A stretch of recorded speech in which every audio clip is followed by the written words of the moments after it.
세상에 이런 일이 있을까요? 살 사람은 죽고 또 죽을 사람은 살아나는 아주 안타까운 친구들의 이야기가 있습니다. 지난 2010년 9월에 있었던 일입니다. 전라남도 광주. 전라남도 광주라고 그러면 안 되나요? 도랑 상관이 없죠. 광역시는 이제, 그죠? 예, 광주에서 있었던 일입니다. 김 씨와 이 씨는 친구였는데 김 씨가 친구의 다급한 전화를 받습니다. 이 씨가 지게차를 가지고 일을 하다가 그만 이 논두렁에 빠지게 되었다는 거예요. 전복 위험이 있는데 빨리 와서 좀 건져 달라는 것입니다.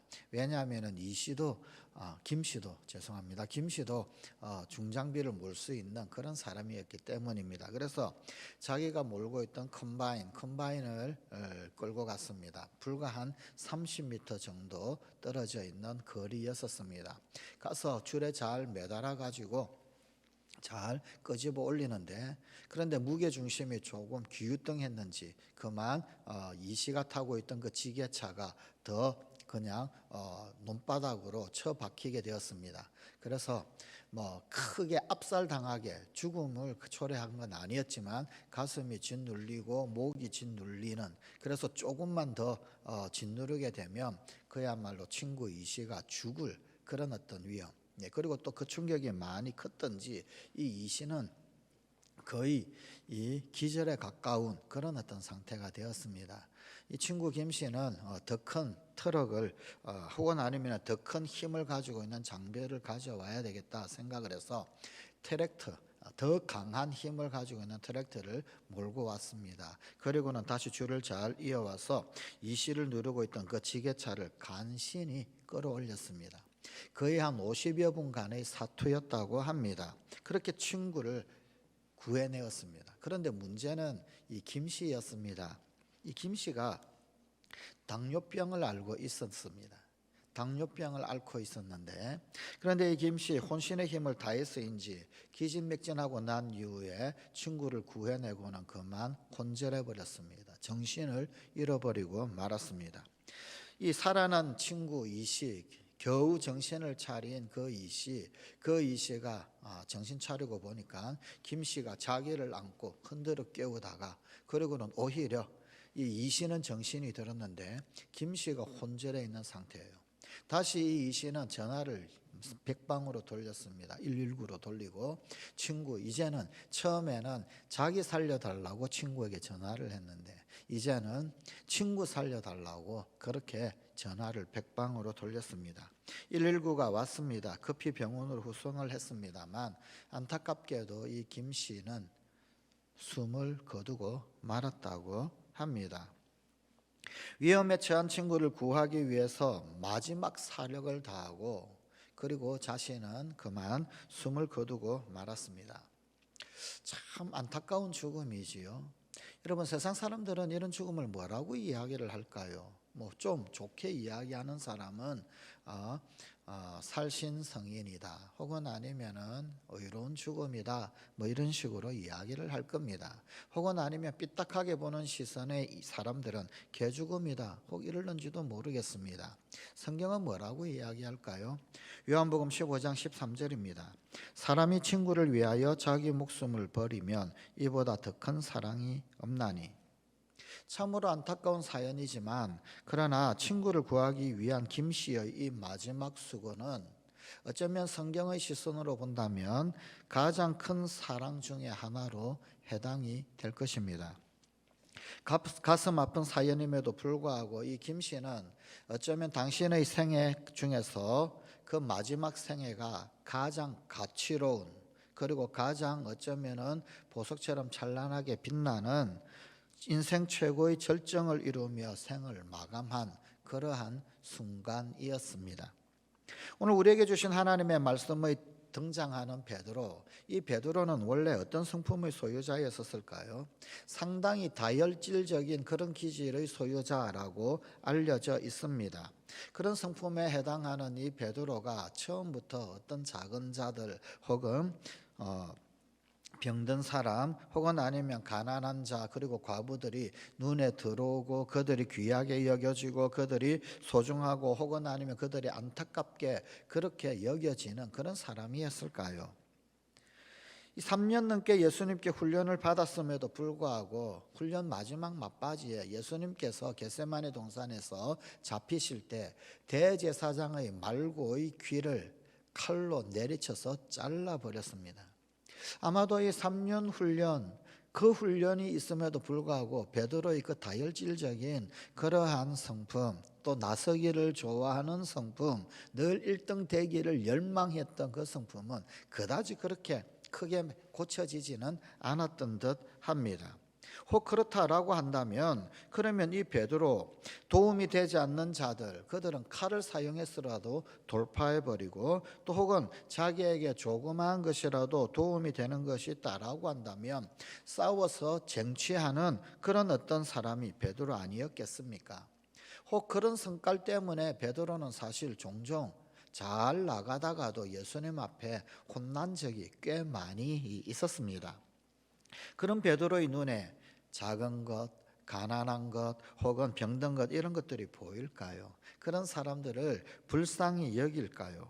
자, 그런데 오늘 본문 말씀에 나오는 이 룻다 그리고 사론 지역에 그리고 또한 이 욥바에서는 베드로의 눈에 병든 사람이 들어오고 중풍병자가 들어오고 가난한 과부들이 그의 눈에 들어오고 불쌍히 여기고 소중하게 여기는 그런 모습을 보여주고 있습니다.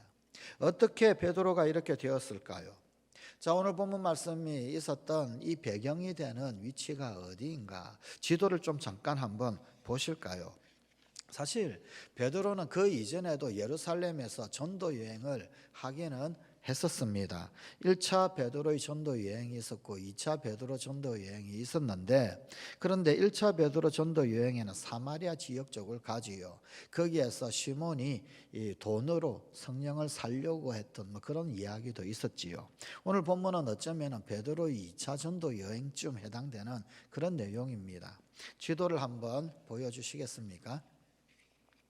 지도를 보시게 되면은 붉은색이 아마도 베드로의 1차 전도 여행이라고 명명할 수 있다면 오늘 본문 말씀의 배경이 되는 여정은 예루살렘에서 룻다로 그리고 또한 욥바로 가는 베드로의 어쩌면 2차 전도 여행에 해당이 됩니다. 그리고 또한 가이사랴까지 올라가게 되는데 베드로가 가이사랴에 올라가게 되는 이야기는 오늘 본문 바로 다음에 나오는 사도행전 10장에 나오는 이야기입니다. 오늘 본문에 이 룻다 그리고 사론이라고 하는 지역이 나오는데 사론이라고 하는 지명은 좀 커다란 지역, 지명 중에서 큰 지역에 해당되는 뭐 그런 이야기입니다. 뭐 예를 든다면 이런 거겠지요. 영남 지방 혹은 호남 지방 뭐 이쯤에 해당되어지는 이야기가 사론이라고 하는 지명입니다. 그 가운데서 어느 도시 혹은 아니면 그 어떤 콕 집은 그런 어떤 마을에 해당되는 것이 룻다 혹은 아니면 욥바는 항구 도시입니다. 거기에 해당이 되어집니다. 바로 이런 베드로의 전도 여행 가운데 있었던 일입니다. 룻다에 병자가 하나 있었습니다. 바로 애니아라고 하는 중풍병자였습니다. 그녀는 8년 동안 꼼짝달싹하지 못하고 침상에 누워 지내야 하는 그런 신세였었습니다. 그 지난 8년 동안 아마도 그녀는 병원이라고 하면 안 가본 데 없고 의원이라면 안 만나본 사람이 없을 것입니다. 효험 있는 약은 다 썼을 것입니다. 그러나 모두가 다 무효였습니다. 돈도 날리고 침상만 쥐고 사는 무력한 사람이 되었겠지요. 이 사람이 바로 베드로를 만나게 되었습니다. 자, 상상력을 한번 발휘해 보십시다. 베드로 안에 어떤 일들이 일어났을까요? 만일 예수님이라면 이 사람을 어떻게 보실까? 예수님은 갈릴리에서 사역하실 때 아픈 사람, 병든 사람, 그런 사람들을 그냥 보내지 아니하셨는데 그냥 지나친 일이 없으신 그 주님이셨는데 다 고쳐주셨던 그런 주님이신데 아마도 이런 생각이 들었을 겁니다. 그러면서 중풍병자를 볼 때 더 불쌍하게 보였을 것입니다. 그래서인지 베드로가 참을 수가 없었습니다. 이 중풍병자 이 애니야가 뭐 살려달라, 고쳐달라 그런 어떤 하소연도 없었습니다. 그럼에도 불구하고 베드로는 이렇게 말합니다. 본문 34절입니다. 애니야야, 예수 그리스도께서 너를 낫게 하시니 일어나 내 자리를 정돈하라. 아마도 과거의 베드로였다라고 한다면 작은 자, 그것도 8년 된 중풍병자, 그녀가 눈에 띄었을까요? 그녀의 소문에 귀를 기울였을까요? 8년 된 중풍병자, 침상에 의지해서 살았다. 길거리에서 만난 것 아닐 겁니다. 아마도 베드로가 애니야의 집에 혹은 아니면 그 누구의 집에 누워있는 그런 애니야를 만났지 않겠습니까? 그렇다면 베드로가 직접적으로 목격을 한 것은 아니었을 것입니다. 들었을 것입니다. 어떤 소문이 있었을 것입니다. 눈으로 볼 때도 사실은 과거의 예전의 베드로였다면 그냥 흘러 지나갈 수 있었을 것입니다. 그런데 직접 보지 못한 상태에서 들려오는 어떤 소문, 그런데 그 가운데서도 긍휼히 여기는 마음, 불쌍히 여기는 마음이 들었던 거예요. 그리고 이 민감한 마음을 놓치지 않고, 그리고는 이 애니야의 집에 혹은 아니면 그 누군가의 집에 누워있는 그 애니야에게 가서 8년 동안 침상 생활하고 있는 그녀에게 가서 기도하고, 그리고는 그에게 주님의 자비, 주님의 치유의 거룩한 은혜를 허락을 하고 베풀었던 겁니다. 자, 이 민감한 마음이 과거의 베드로였다라고 한다면 있었을까요? 이 베드로는 뭔가 달라져도 분명히 달라졌습니다. 그의 성깔이 달라졌고, 그의 기질이 달라졌고, 그의 성품이 사실은 뭔가 달라졌던 것입니다.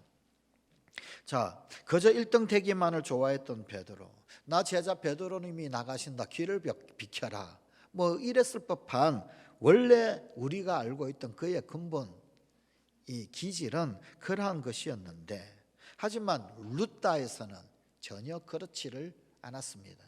아주 사소한 소식 혹은 아니면 그 소식에 대하여서 그냥 흘려보내지 아니하고 민감하게 가슴에 품고 생각하고 주님 생각하고, 그리고는 이 애니야의 침상에 베드로가 나아가는 그런 모습을 보여주고 있습니다. 그녀를 불쌍히 여겼습니다.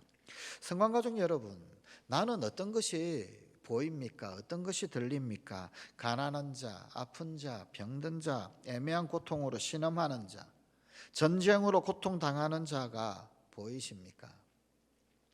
몇 번 더 생각을 더 많이 했습니다.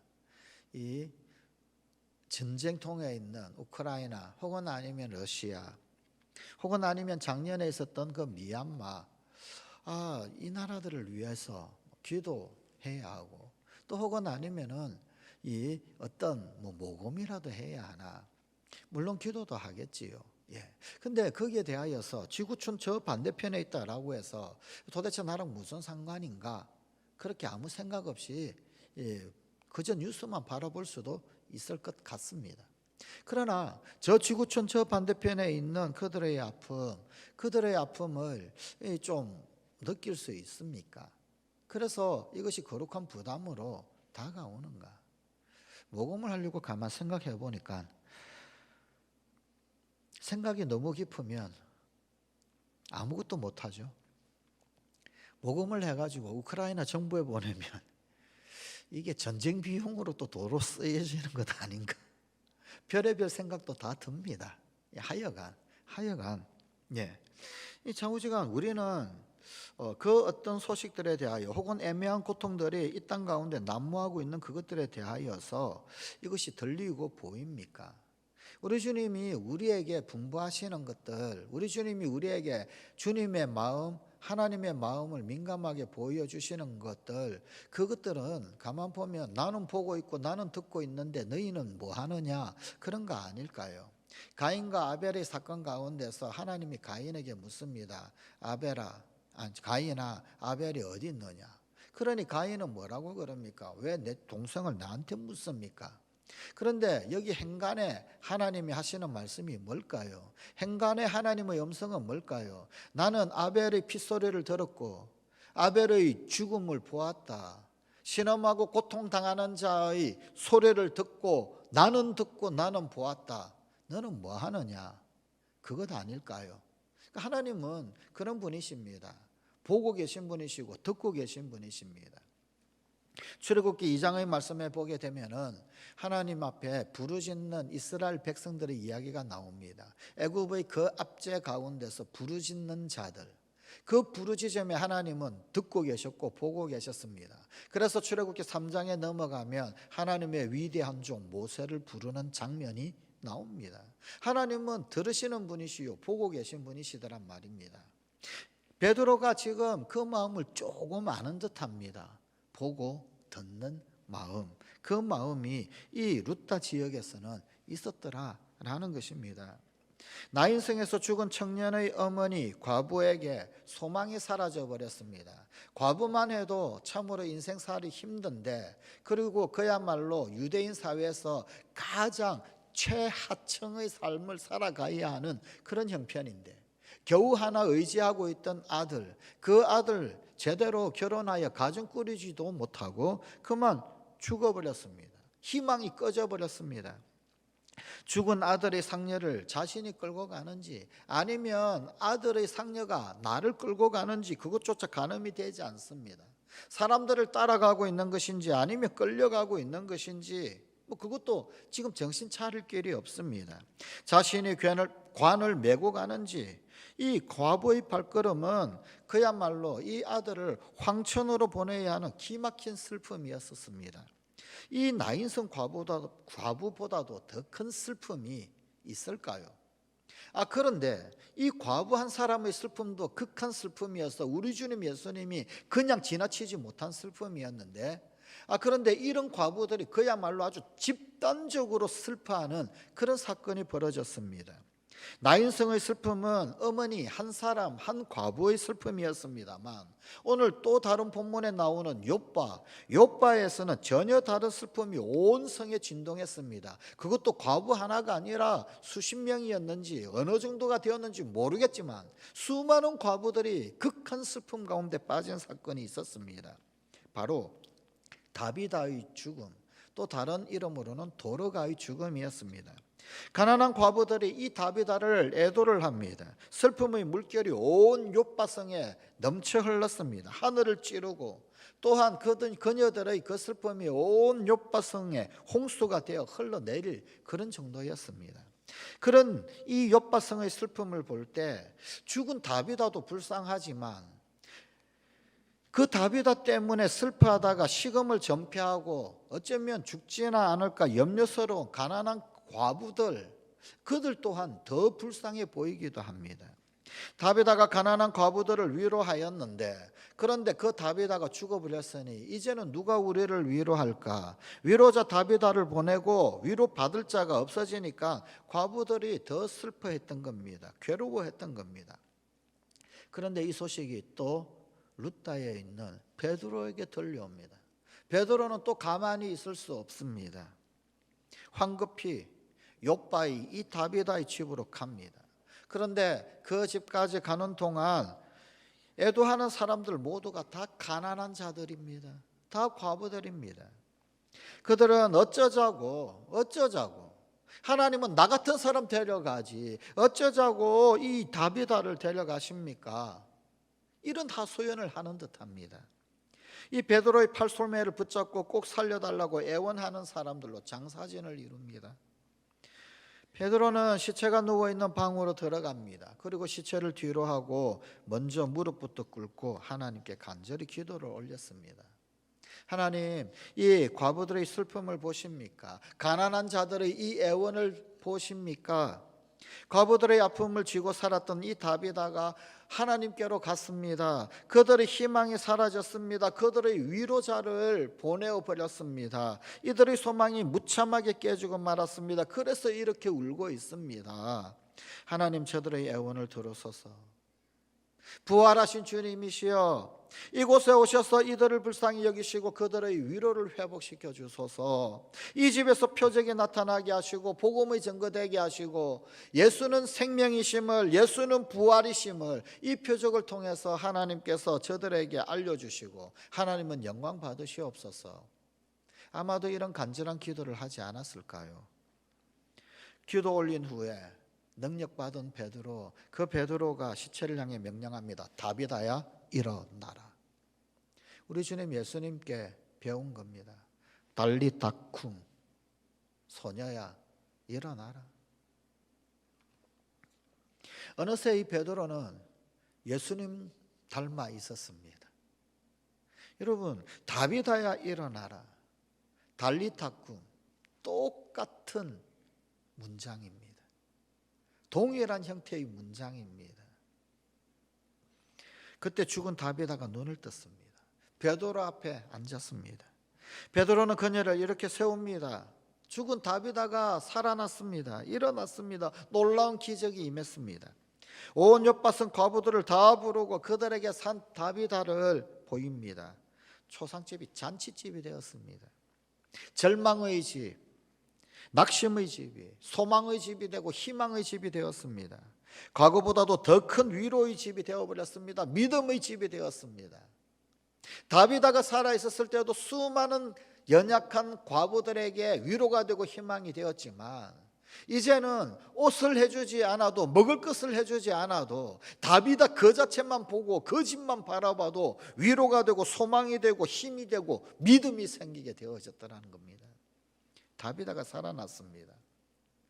그러면 왜 룻다와 사론, 그리고 또 이 욥바에서 이 병든 애니야를 고쳐주시고 죽은 다비다를 살려주시는 이런 놀라운 역사가 있게 되었을까요? 주님은 베드로를 이스라엘 민족의 지도자라고 인정하기 위해서 이런 치유의 역사를 보여주셨을까요? 아니면 베드로의 능력을 확인시키기 위해서 살아나게 했을까요? 아니면 희한한 능력 그것, 우와 신기하다, 뭐 그럴 수도 있을 겁니다. 그래서 복음 전도의 기회가 될 수도 있겠지요. 그렇게 했을까요? 그런데 본질은 아닙니다. 모두가 아닙니다. 여기서 하나님께서 이 베드로를 통하여서 또 베드로 자신에게도 이렇게 고치시고 살리시는 위대한 성령의 역사가 나타나게 된 것은 그 어떤 경륜, 그 어떤 뜻이 있지 않았을까요? 먼저 병든 사람을 치료하는 분은 예수 그리스도이시다, 이 사실을 분명하게 드러내 보여주시기 위함입니다. 오늘 본문 말씀 가운데 분명히 치유자는 예수님이시다. 34절입니다. 애니야야, 예수 그리스도께서 너를 낫게 하시니. 낫게 하시는 분이 누구라고요? 예수 그리스도, 베드로가 아니라는 겁니다. 베드로는 분명하게 선언을 했습니다. 예수 그리스도께서 너를 낫게 하신다. 병든 사람을 치료하시는 분은 오직 주님 예수 그리스도이십니다. 병들고 죽은 영혼도 부활하신 예수 그리스도의 그 복음이 역사하여 살아나게 되는 거라는 거예요. 심지어 죽음조차도 도로가, 이 다비다의 죽음조차도 예수 그리스도의 그 복음이 살리게 되더라라는 겁니다.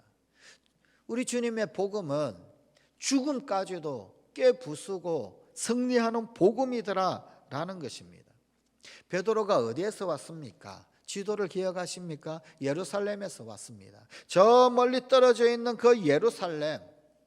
그런데 예루살렘에만 복음이 임하고 예루살렘에만 성령이 임한 것이 결코 아니더라는 거예요. 예루살렘에서 멀리 떨어져 있는 룻다 가운데서도, 사론이라고 하는 그 지역 가운데서도 성령은 동일하게 역사하시고 예수의 복음은 동일하게 역사하시고 하나님의 나라는 동일하게 선포되어야 한다는 겁니다. 왜 예루살렘에만입니까? 왜 유대 땅, 사마리아 땅에만입니까? 아니요. 1차 전도 여행뿐만 아니라 베드로의 2차 전도 여행 때도 하나님은 살아계시고 성령은 역사하시고 복음의 능력은 동일하게 나타나더라는 겁니다. 예루살렘에서 멀리 떨어진 이 룻다 땅에도 예수 복음이 선포되어야 하고 성령의 역사가 나타나야 되겠더라라는 것입니다. 욥바 땅에도, 이방인이 덕실덕실한 그곳에도, 제 고향은 부산입니다. 부산은 일본과 가깝죠. 뭐 우리나라 제일 큰 항구 도시니 어쩌니 저쩌니 그래요. 그래서 부산의 문화는 조금 달라요. 좀 달라요. 예, 한국 문화랑 좀 달라요. 예, 뭐 길 가다 보면은요, 지금은 좀 덜합니다. 지금은 뭐 그런 게 없는데 시장통 가면은요, 일본어가 줄줄줄줄 쓰여 있고요. 예. 한때는 중국어가 또 얼마나 많이 쓰여 있었는지 모릅니다. 예. 알지도 못하는 영어도 되게 많이 있고요. 예. 원래 항구 도시는 그런 곳이에요. 여러 이방 문화들이 많이 섞이는 그런 곳입니다. 예. 요빠도 그런 곳이에요. 그런데 바로 그런 거 거기에도 예수 복음이 전해져야 하고 성령의 역사가 나타나야 하고 구원의 역사가 나타나야 하더라는 겁니다. 예루살렘에서뿐만 아니라 하나님의 관심은 예루살렘에만 있는 것이 아니라 요빠도 버리지 않고 구원하시더라는 겁니다. 복음이 온 이스라엘로 전파되고 그래서 하나님 나라가 힘있게 확장되어지는 모습을 이 사건을 통하여서 보여주시는 것입니다. 그리고 이것을 통하여서 베드로 인생의 최고의 절정은 부활하신 예수님의 영이 그에게 쑥 들어왔을 때 그때라는 겁니다. 그가 1등이 되고 다혈질이 되고 그래서 칼을 차고 말구의 귀를 잘라 버렸을 때 뭐 카타르시스는 있겠죠. 시원한 거는 있겠죠. 그런데 그게 그의 인생의 절정이 아니더라는 거예요. 클라이막스가 아니더라는 겁니다. 어쩌면 그때에 비해서는 좀 세월이 많이 가고 또 힘이 빠져가는 그런 시절을 보내는지도 모르겠습니다. 그러나 그의 인생의 진정한 클라이막스는 예수의 영이 그 가운데 들어왔을 때, 그래서 예수의 영에 사로잡혔을 때 그때더라는 거예요. 여러분, 이방 문화들은 긍휼을 가치 없는 것으로 여깁니다. 힘을 숭상을 합니다. 힘센 것. 헬라 문화도 그랬고 로마 문화도 그러했었습니다. 그런데 예수의 영이 들어오면 어떻게 됩니까? 여러분, 들리지 않던 소리가 들려지고요. 보지 않고 무시했던 장면들이 보여지게 되는 거예요. 예수의 영이 우리 가운데 들어오면은요, 긍휼의 마음이 나타나고, 예수의 영께서 우리 가운데 들어오시면은요, 자비의 마음이 나타나고. 그런데 이방인들은 긍휼을 무시했습니다. 그거는 약한 자들 가치라는 거예요. 나약한 사람들의 가치라는 거예요. 힘을 숭상하고 싸워서 이기고 쟁취해서 영토를 넓혀가야 하는 이런 시절에 뭘 불쌍히 여기고 뭘 긍휼히 여기고 뭘 자비를 베풉니까? 그런데 예수의 영이 들어오면 가치가 완전히 달라져요. 그런데 베드로 인생의 최대의 절정은 칼을 의지했을 때가 아니더란 말입니다. 예수의 영이 그에게 나타났을 때, 부활하신 주님의 영이 그에게 나타났을 때, 예수님 삶을 살아갈 때, 예수님과 똑같은 어느덧 예수님을 닮아가는 그 베드로의 모습, 다비다야 일어나라. 그때 베드로의 생애는 최고의 클라이막스를 향해 갑니다. 아직까지도 클라이막스는 아니에요. 이때부터 점점 더 절정을 향해 달려가는 그런 인생이 되어 가더라는 겁니다. 성관가족 여러분, 우리의 영혼에도 이 부활하신 예수님이 들어오셔야 합니다. 예수의 영이 들어오실 때 우리의 인생은 전혀 다른 수준의 가치관이 성립됩니다. 뿐만 아니라 우리는 그런 인생을 살아갈 수 있게 됩니다. 나도 예수 그리스도의 눈을 가지고 예수 그리스도의 삶을 살아갈 수 있는 힘이 생기게 됩니다. 이 시대에 위대한 능력 있는 주님의 일꾼으로 사용되게 됩니다. 이런 삶을 살 때 우리 역시 정말 우리네 생애 인생이 클라이막스를 향해 달려가는 인생이 될 수 있습니다. 빛나는 삶, 빛나는 가치, 우리 주님 앞에 소중한 인생이 되는 것입니다. 그래서 복음을 경험해야 합니다. 가장 현명한 사람은 늘 배우려고 노력하는 사람입니다. 가장 겸손한 사람은 개구리가 되어도 올챙이 시절을 똑똑하게 기억하는 사람입니다. 가장 넉넉한 사람은 자기 몫에 대하여서 불평불만이 없는 사람입니다. 가장 강한 사람은 타오르는 욕망을 스스로 자제할 수 있는 사람입니다. 가장 겸손한 사람은 자신이 처한 현실에 대하여 감사하는 사람입니다. 가장 인간성 좋은 사람은 남에게 피해를 주지 않고 살아가는 사람입니다. 가장 좋은 인격은 자기 자신을 알고 겸손하게 처신하는 사람입니다. 가장 훌륭한 삶을 산 사람은 살아있을 때보다 죽었을 때 더 빛나는 사람입니다. 그런데 어떤 사람이 이렇게 될 수 있을까요? 칼을 의지할 때? 아니요. 칼을 의지할 때는 결코 이런 사람이 될 수 없습니다. 예수형에 감화될 때, 예수님 닮아갈 때, 그때 가장 빛나는 사람이 됩니다. 성관가족 여러분, 나는 어떤 사람입니까? 빛나는 사람입니까? 아니면 구질구질한 인생일까요? 절정이 구겨진 사람이 있습니다. 인생의 클라이막스, 겉으로 볼 때는 정말 나는 정말 이 출세가도를 달린다, 절정을 향해 달린다, 클라이막스를 달린다 라고 생각을 하고 있지만 알고 보니 그것은 클라이막스도 아니고 절정도 아니고 아무것도 아닌 구겨진 인생이었을 뿐인 그런 사람이 있습니다. 가난한 나사로를 전혀 돌볼 줄 몰랐던 부자, 어리석은 부자입니다. 그가 지옥에서 들려온 음성이 있습니다. 그가 지옥에서 보내어온 음성도 있습니다. 그가 지옥에서 어떤 메시지를 보냈습니까? 그가 지옥에서 우리에게 들려주는 음성이 뭡니까? 물 좀 달라. 물 달라는 음성입니다. 물. 그것도 물 한 동이도 아닙니다. 한 방울. 한 방울 물을 달라. 지옥에서 들려온 음성입니다. 손가락에 찍어서 혀에 대달라는 지옥의 소리입니다. 그의 인생의 클라이막스는 먹고 마시고 많이 먹어서 배불러 지옥에 갔어도 갈증이 나는가 봅니다. 그러니까 물 한 방울, 물 한 방울.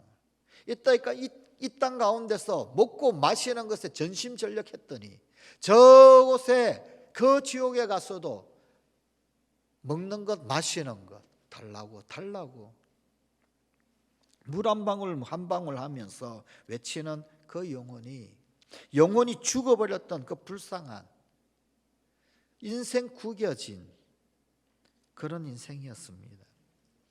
여기 그런가 하면 멋진 인생, 최고의 절정의 삶, 클라이막스를 향해 달려가는 삶을 산 사람 있습니다. 여호수아 있습니다. 여호수아의 인생의 클라이막스 절정은 도대체 어디였을까요? 그의 인생의 최고의 순간은 어디였을까요? 아얄론에서 해를 멈추기까지 그렇게 아말렉과 싸우면서 전투하면서 승리한 것이었을까요? 위대한 거죠. 대단한 겁니다. 아니면 요단강을 건너 길갈에서 돌무더기를 쌓았을 때였을까요? 훌륭한 것입니다. 메마른 요단강을 그냥 걸어서 들어갔으니 얼마나 이스라엘 백성들을 잘 지도하고 인도한 것입니까? 아니면 여리고성을 함락했을 때였을까요? 놀라운 겁니다. 물론 이것들도 그야말로 클라이막스와 같은 그런 사건이었을 것입니다. 그러나 그의 생애에 있어서 가장 멋진 절정은 그의 유언입니다. 나와 내 집은 오직 여호와만 섬기겠다. 유언 사건입니다. 그가 죽음을 앞두고 이스라엘 12지파의 모든 대표들을 전부 다 세겜에다 불러 모읍니다. 장로들을 다 불러 모읍니다. 그리고 백성 앞에서 열정을 토하는 연설을 합니다. 너희들이 강 건너에 있던 신이든지 아모리 사람의 신이든지 오늘날 너희들이 섬길 자를 택하라. 오직 나와 내 집은 여호와만을 섬기겠노라. 여호와만을 이라고 외쳤던 유언처럼 쏟아놓고 그리고는 돌아간 여호수아는 하나님께 순종하며 삶을 살 때 최고 멋진 인생이 되었습니다. 성관가족 여러분, 우리도 주님 모시는 멋진 인생이 되십시다. 과일나무를 자세히 보면은 저는 그렇게까지 관찰력이 없어서 그런 줄은 몰랐습니다. 그런데 어떤 글을 읽다가 보니까 나무를 보고 연구한 이런 글 내용이 있더라고요. 그 과일나무 자세히 보게 되면은요, 여러분 굴곡이 심한 나무들 있죠. 그게 당도가 더 높은 과일을 낸대요. 사과보다는 배보다는 포도가 당이 높죠. 나무가 그야말로 자기 몸을 이리저리 구겨가지고 흉하게 굴곡이 있을 그때 그렇게 그 굴곡을 만들어서 당도 높은 과일을 만들어낸다는 겁니다. 우리 인생도 마찬가지입니다. 때때로 우리가 질곡이 있을 수 있습니다. 왜 굴곡진 인생 없는 사람 누가 있겠습니까? 그런데 우리 인생의 굴곡은, 그 질곡진 인생은 우리 인생의 영적 당도를 높이는, 그래서 우리 인생이 정말로 값진 열매를 맺어가게 하는 그런 과정이요, 도구일 뿐이더라는 거예요. 우리 주 예수의 영이 우리와 함께 하시기만 한다면, 하나님께 쓰임받은 큰 일꾼들 가만히 보면요, 전부 다 한결같이 광야 시절이 있었습니다. 광야에서 큰 고통을 통과한 사람들, 시련을 통과한 사람들, 고난을 통과한 사람들입니다. 인생의 고난의 길을 걸으면서 오직 하나님 바라볼 때, 그때 하나님께서 그들의 영혼에 개입을 하십니다. 또 그때 그들은 한결같이 하나님과 동행하는 삶을 배우게 됩니다. 그리고 바로 그때 고난의 광야 가운데서 아주 깊은 질곡, 굴곡들을 겪으면서 남기면서 다른 사람들을 유익하게 하는 하나님의 사랑의 통로들, 하나님 살아계신 증거들 되는 일꾼이 되었습니다. 베드로도 마찬가지. 그는 룻다, 사론, 그리고 욥바에서 그의 인생의 클라이막스를 달려가면서 살았습니다. 그의 영혼에 주님이 오셨기 때문에, 어느덧 주님 닮았기 때문에, 어느덧 자기 자신의 가치관대로 사는 것이 아니라 주님 분부하신 말씀대로, 주님 분부하신 가치대로, 주님 알려주신 주님 발자취 그 자체 하나씩 하나씩 따라가면서 사는 그런 인생 되다 보니 그는 그의 인생의 클라이막스를 향하여 달려가는, 예수 그리스도를 닮아갈 때 멋진 인생이 되었더라는 겁니다. 나는 빛나는 인생을 달려가고 있을까요? 아니면 구질구질한 인생을 살아가고 있을까요?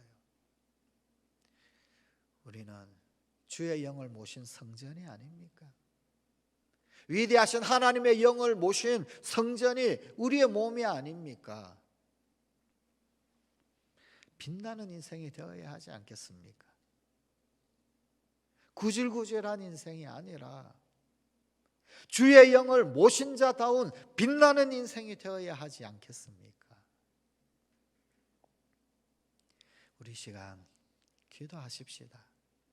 말씀을 기억하시면서 참으로 세상의 부귀영화 가득하여서 빛나는 인생이 아니라 우리 주님 영으로 충만하여서 빛나는 인생 되게 하여 주시옵소서.